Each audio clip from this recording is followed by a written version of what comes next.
नमस्कार दोस्तों। एनएसओ द्वारा वित्त वर्ष 2023-24 के तीसरी तिमाही के जीडीपी वृद्धि दर के आंकड़े जारी कर दिए गए हैं।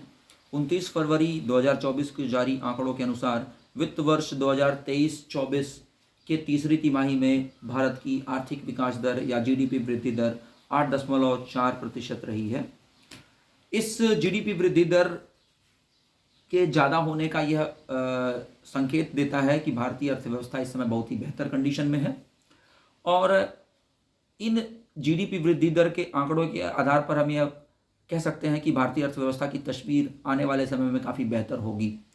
अगर हम बात करें पिछले दो तिमाहियों की, जो पहली तिमाही और दूसरी तिमाहियों की, तो वित्त वर्ष 2023-24 के पहली तिमाही में भारत की जो आर्थिक विकास दर थी, जीडीपी वृद्धि दर, वो 7.8% थी और दूसरी तिमाही में भारत की आर्थिक विकास दर 7.6% थी। और जो अभी हाल ही में आंकड़े आए हैं अक्टूबर से दिसंबर के तीसरी तिमाही में, उसमें भारत की आर्थिक विकास दर 8.4% रही है।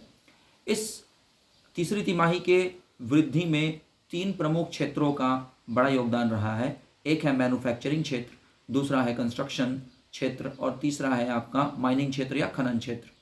तो मैन्युफैक्चरिंग क्षेत्र की वृद्धि दर इस तिमाही के दौरान 11.6% रही है और कंस्ट्रक्शन यानी कि निर्माण क्षेत्र की विकास दर 9.5% रही है और खनन क्षेत्र की विकास दर जो है, माइनिंग क्षेत्र की विकास दर 7.5% रही है।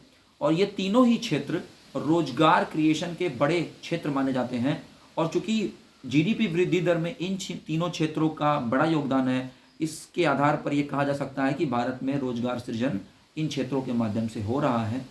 हालांकि एक बड़ा सेक्टर जिस पर भारत की अधिकतम जनसंख्या आजीविका के लिए निर्भर है वो है कृषि, और इस तिमाही के दौरान भारत में कृषि की विकास दर -0.8% रही है, जो काफ़ी कम है। इसका कारण है खराब मानसून और अल नीनो का प्रभाव के कारण रबी की फसलों का उत्पादन जो है अनुमान से जो है कम हो रहा है। इस वजह से इस क्षेत्र में गिरावट दर्ज की गई है। हालांकि अगर पिछले 3 वित्त वर्ष की बात करें तो कृषि क्षेत्र में भी भारत की औसत वृद्धि दर जो है वो 3% के आसपास थी, लेकिन इस वित्त वर्ष में कृषि खराब मानसून एवं अल नीनो के प्रभाव के कारण प्रभावित हुई है। इस सारी घटना से हमें इस चीज़ को समझने की कोशिश करनी होगी कि भारतीय अर्थव्यवस्था इस समय वैश्विक चुनौतियों के बावजूद भी काफ़ी बेहतर प्रदर्शन कर रही है। हालांकि भारतीय अर्थव्यवस्था में सर्विस सेक्टर की भूमिका सबसे अधिक है और सर्विस सेक्टर की भूमिका अधिक होने के बावजूद भी 7% या उसके आसपास की वृद्धि दर को हम लोग संतोषजनक नहीं कह सकते हैं। कि भारत जैसे देश में जो कि संभावनाएं हैं इतनी अधिक, वहाँ पर आर्थिक विकास दर डबल डिजिट में होना चाहिए, 10% या उससे अधिक होना चाहिए, लेकिन इस क्षेत्र की तरफ हमारी अर्थव्यवस्था तेजी से आगे बढ़ रही है।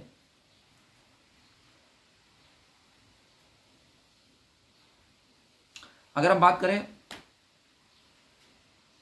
जीडीपी की, तो जीडीपी का मतलब होता है किसी एक देश की घरेलू सीमा के अंदर एक निश्चित समय अवधि, एक वर्ष में जितनी भी अंतिम वस्तु और सेवा का उत्पादन होता है, उनके कुल मॉनेटरी वैल्यू को, उनके कुल मौद्रिक मूल्य को ही उस देश की जीडीपी कहते हैं।